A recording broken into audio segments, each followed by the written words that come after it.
Now, we say that this virus was predicted. Now, how can we say that?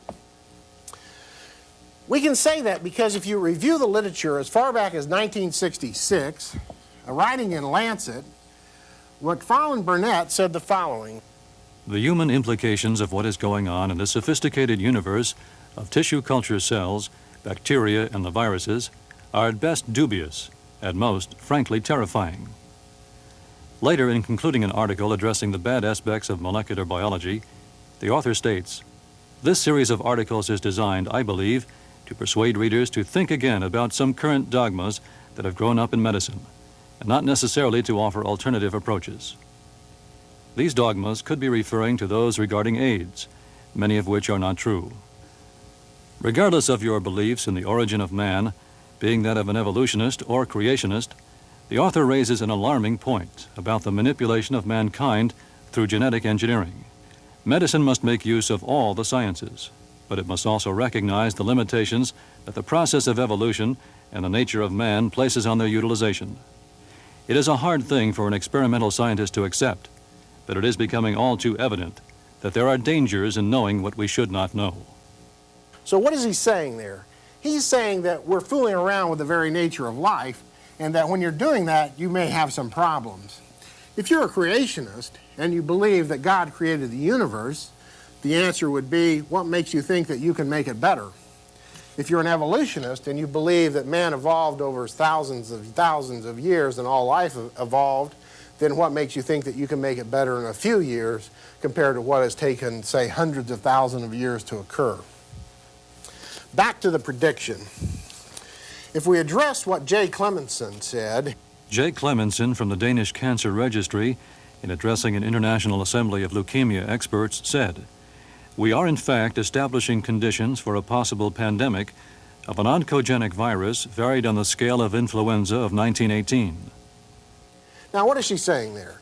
She's saying that what's going to happen in the near future, and she said this in '73, is that someday you're going to be walking down the street, and what drops on you isn't going to be influenza, it's going to be leukemia or cancer. She says, "It is possible to visualize the mutation of a virus into a variety of high contagiosity to man, resulting in a pandemic of neoplastic disease before we could even develop a vaccine." What is she saying here?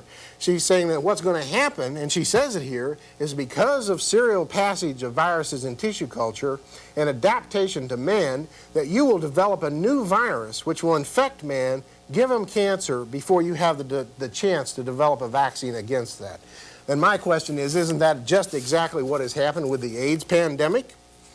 She closes by saying, basically, "We who are about to die salute you." And I'm not quite sure what that means, but we can each draw our own conclusions. Now, how could you adapt a virus, say bovine Visna virus, if you had it in hand to grow in human beings? This is actually the crux of the AIDS issue. The NIH would have us believe, and other so-called AIDS experts, that the virus jumped species from chimpanzees in Africa to humans by biting someone on the butt, and then bam, we got AIDS all over Africa. Now, of course, they tell us, don't they, that you can't transfer this virus by biting or by saliva, yet they would have us believe that this monkey transferred it by saliva, and the fact of the matter is that the AIDS virus reportedly won't grow in African green monkeys. It doesn't cause disease there. And the genes of the AIDS virus don't look like monkeys. They look like the disease affecting cattle and sheep. So, if we had a virus named bovine Visna in our laboratory, how could we adapt it, accidentally or on purpose, to grow in humans?